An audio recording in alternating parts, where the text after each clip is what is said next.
What's your wheel when they go low, I go lower moment? I never thought I'd be the type of person to become completely unhinged over a neighbor dispute, but Rebecca from 4B pushed me past my breaking point. It started with small things, a package that went missing, my doormat somehow always ending up slightly askew, the smell of cigarette smoke wafting into my apartment despite the building's no smoking policy. I tried to be rational, telling myself I was being paranoid. Then I caught her on my Ring camera, spraying something on my welcome mat at 2 a.m. The next morning, my cat Milo got violently ill after walking across it. Did you spray something on my doormat last night? I confronted her in the hallway, my voice shaking with barely contained rage. Rebecca's face, that perfectly Botoxed mask of innocence, didn't even flinch. I don't know what you're talking about. Maybe you should take better care of your pets instead of blaming others. The vet bill was $800. Milo recovered, thank God, but something in me snapped. I couldn't prove it was her, and the building manager just shrugged it off as neighbor drama. You need to let this go, my boyfriend Dean advised. We can move when the lease is up, but I couldn't let it go. Not after I overheard Rebecca in the laundry room, laughing with another neighbor. Some people shouldn't own pets if they can't handle the responsibility, she said, clearly referencing me. I started small,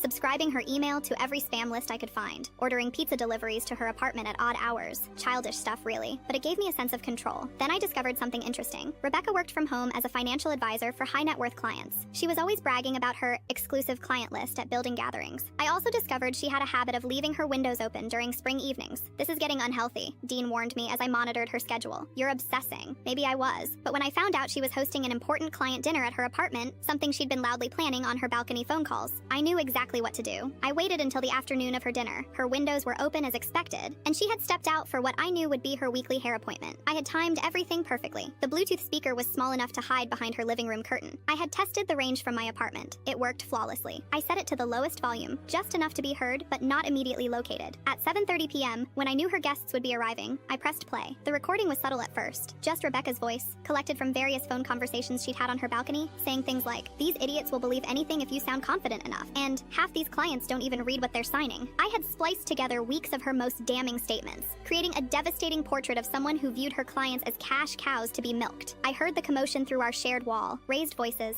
someone demanding explanations, a door slamming. The next morning, a "for rent" sign appeared on her door. I later learned from the building manager that she had lost most of her clients overnight after word spread about her unprofessional conduct. "Did you have anything to do with Rebecca moving out?" Dean asked suspiciously. I just shrugged, stroking a now healthy Milo purring in my lap. Life works in mysterious ways.